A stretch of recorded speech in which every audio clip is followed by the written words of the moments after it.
बात माननी चाहिए केशव। आप तुम जाओ, आराम से सो जाओ, थोड़ी देर में सुबह हो जाएगी।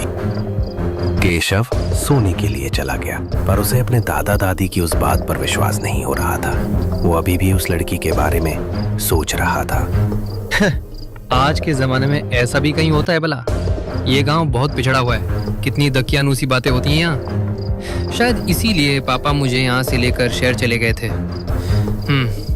पता नहीं वो लड़की बेचारी बारिश में कहाँ भीग रही होगी।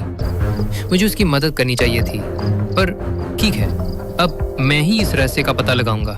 कल शाम 7 बजे के बाद मैं दरवाजा खोलकर बाहर जरूर जाऊंगा, देखता हूँ क्या होता है। वो रात केशव के दादा दादी के लिए बहुत भारी गुजरी। कोई घर में ठीक से सो नहीं पाया। अगली सुबह बारिश बंद हो गई, लेकिन आसमान पर बादल अभी भी छाए थे। केशव, उठ गया बेटा? जी दादाजी, कैसे हैं आप? केशव बेटा, मैंने रात तुम्हें जो भी कहानी बताई उस पर विश्वास करो, और जितने दिन भी तुम यहाँ हो, शाम 7 बजे के बाद किसी के लिए भी दरवाजा नहीं खोलना।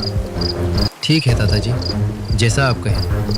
लगता है आज शाम तक बारिश फिर से आएगी। मौसम खराब हो रहा है, अभी बादल हटे नहीं है। बरसात की रात में उसकी आत्मा की शक्ति और बढ़ जाती है। तुम आज रात ध्यान रखना।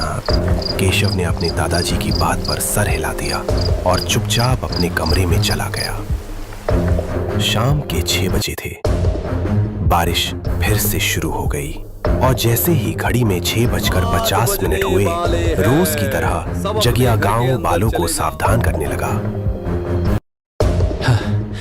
आज मैं इस रहस्य को जानकर ही रहूंगा।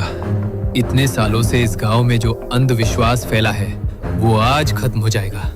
7 बज गए, पर अभी दादाजी जाग रहे हैं। अभी सोने का नाटक करता हूँ। केशव के दादाजी सोने जाने से पहले केशव के कमरे में आए, ये देखने के लिए कि वो सो रहा है या नहीं। केशव सोने का नाटक कर रहा था। उसे सोता देखकर वे वापस अपने कमरे में चले। आसमान बिजली की आवाज से चीख रहा और पूरे गांव में सन्नाटा था। अब रात के करीब 11 बज चुके थे।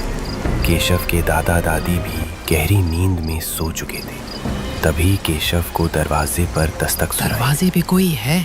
आज तो मैं देख कर ही रहूंगा कि हर रोज 7 बजे के बाद यहाँ कौन आता है। केशव दरवाजे की तरफ गया और उसने दरवाजा खोल दिया।